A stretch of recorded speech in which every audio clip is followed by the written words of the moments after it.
Hey everyone, Meat Banana here with sixth, got it right this time, devlog for ModulAR2. This one is just going to be kind of a general progress update, but kind of return to form. We've got some new parts, some new textures, new features, so we'll kind of walk through it all. We're out here at the outdoor range here, the friendly 45 range. I got the shadows turned up to maximum, just so you guys have a pleasant viewing experience.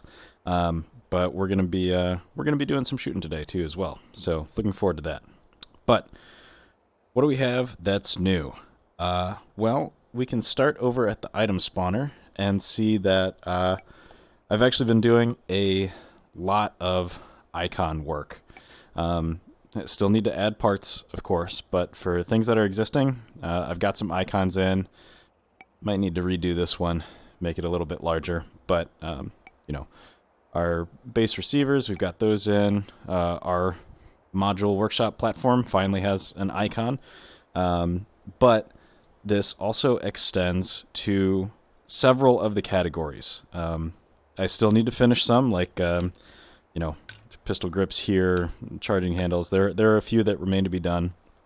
But most of the controls, such as the selectors, are complete. We've got all of these here, so now you've got a good indication of what you're going to get when you click on it, including all of the skins. So that's looking good. All of our stocks are complete now, including their skins. Speaking of, we've got a few new stocks in this devlog. We've got the MFT Minimalist stock. There's the Big Brother, the BattleLink Utility stock, and then the BattleLink Minimalist stock. But this is just a nice, lightweight, kind of L shape stock. Looks great on a whole bunch of builds.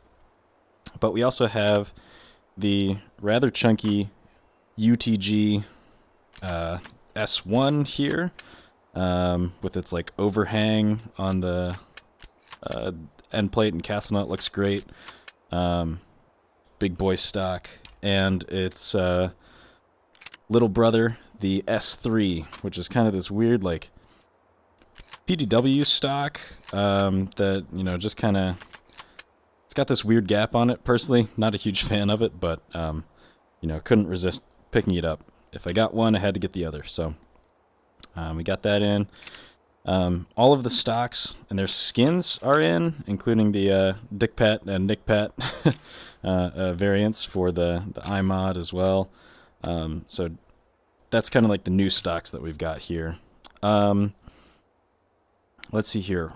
Looking at the handguard here, I've created a short 7-inch carbine length variant of the Lancer carbon fiber handguard. We've got this 12.5-inch one, and now a 7-inch. The model work on that was nightmarish to get working. But I've also added an appear on attach rail on the top of both of these. So now you can, deck them out with lights, lasers, and, my favorite, pressure pads for remote activation. Loving it. But yeah, looks fantastic on the 7-inch and 12.5 as well. Had to show that off. But yeah, as you can see, handguards still to come. Getting all those icons done. Let's see, what else got their icons done? Bolts, I just redid these, gave them a pass. Those are all looking good now. But, triggers, magazine releases, trigger guards, and magwells, these all have their icons done. Makes it just so much more readable, especially for all these triggers, just looking really good now. Same thing with all of our mag releases. Now you kind of know what you're getting when you click on it, including some of these big beefy ones as well. But yeah, maybe we'll stick with the ambidextrous. Looks good.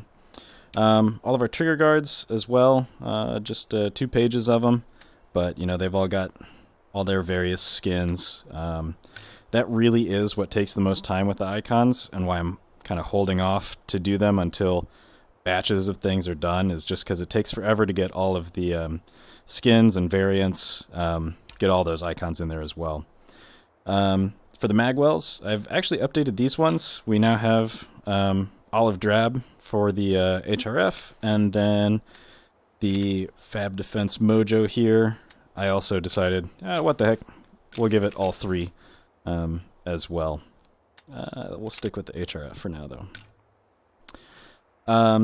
What else is new? I could not help myself and just had to make a Banana Works Manufacturing custom MB15 with the little, US Meat Core logo on there. It's in my favorite coyote finish, which looks fantastic in the right lighting. A little bit more metallic than it looks out here, but yeah, couldn't resist. Had to make one for myself. We also have the ADAR 215 from Tarkov. I also added that as a skin for the AR-15 default upper receiver, along with a matching coyote finish for the lower there. But I think for now we'll just stick with our blank forged lower. That pretty much sums up everything that's happening, new parts, new skins, and new icons wise here. But what you don't see in the background here is the success of what I talked about in the last devlog, which was breaking up the mod into smaller submods to make it easier, more reliable to download from R2 Modman, and also make it easier for me to push updates to you guys without forcing you to download a 2+ gigabyte mod. This has been really useful for me in testing as well, because it increases how quickly I can push test builds for myself. So I can focus exclusively on stocks and push, the 200 megabyte mod that the stocks are, update and fix everything there, get that ready, and then move on to a different part. So it just kind of helps out my workflow as well. But as you can see, works just fine. Absolutely no issues, which I'm pleasantly surprised by. But for these, last 4 mags here of this video, I figure I would talk about some of the differences in chambering. So, chambering is a pretty simple thing for ModulAR2 and really just the Module Workshop in general. You can, in changing your chambering, you're changing obviously the mag type and the round type, but you're also changing, the mag mounting position and ejecting position. So if you're putting, or if you're changing between 2 mag types, one doesn't insert way over here or like in the grip or whatever, it appears where it's supposed to. But you can also change the recoil and the sound profile of the gun, so it handles and sounds differently based on what you're putting through it. So we'll do a quick mag of 300 blackout, just so you can kind of hear it, see it, and then we'll swap to 5.56, then we'll swap back to 300, suppress it, and do the same for 5.56, just so you can kind of see how recoil changes, how the sound changes, and we'll have a blast. So, sound check incoming.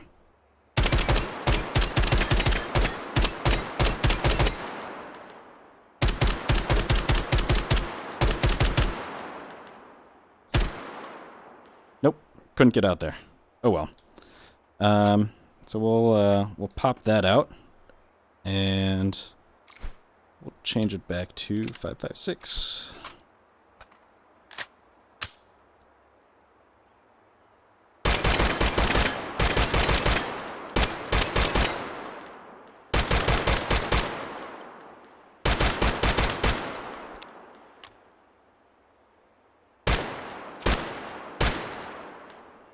I think I got one of those on there. Anyways, Hope you can hear the difference. It's a little bit crisper on 5.56. 300 has that whoomph to it. But the recoil is definitely a little bit softer on 5.56 and just kind of returns to center a little bit faster.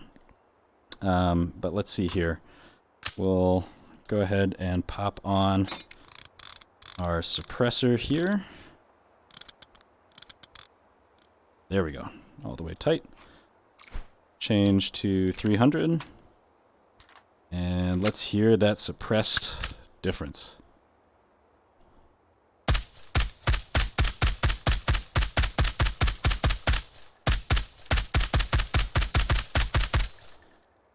Okay, I feel like it was way jumpier suppressed, at least noticeably. Hopefully we can tell the difference here on 5.56 again.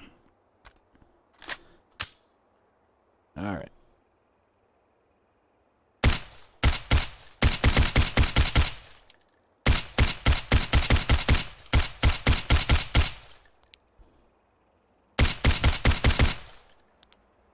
All right, there we go. Got her nice and toasty. But yeah, some people were just asking questions about like, hey, are we going to be able to like hear and feel the difference between caliber changes? The answer is a definitive yes. And this goes for other people. I mentioned in a previous devlog that anybody can sideload content. Let me just drop the bolt there. Anybody can sideload content into this. You can create your own AR chambering mod. You know, I know there are a couple folks who have made like 458 SOCOM, etc., 50 Beowulf. All you need is define that round type, define the magazine type, and define where the magazine sits on the firearm, and you're good to go. Obviously, you can additionally change the sound profile, change the recoil profile, but I'm looking forward to what other folks decide to add on to this list. But also, on the theme of sideloading content, our wonderful friend, City Robo, created an example material mod for an AR-15 bolt called Smiley Face, which is just ridiculous. But it was just kind of a quick example of like, hey, I can throw this together in 5 minutes, package it in a mod, and, you know, if you want a rainbow bolt, there you go. Have fun. So, likewise, looking forward to seeing what you guys come up with in terms of custom finishes and maybe even new parts. Who knows? In general, still fleshing out parts by the day, finishing up, you know, finishes, of course, materials, all that sort of stuff, and of course, adding things like magazines. I'm still holding off on those for now. Otherwise, that is pretty much it for this devlog. Just a quick overview. Looking forward to sharing what's next. Take care.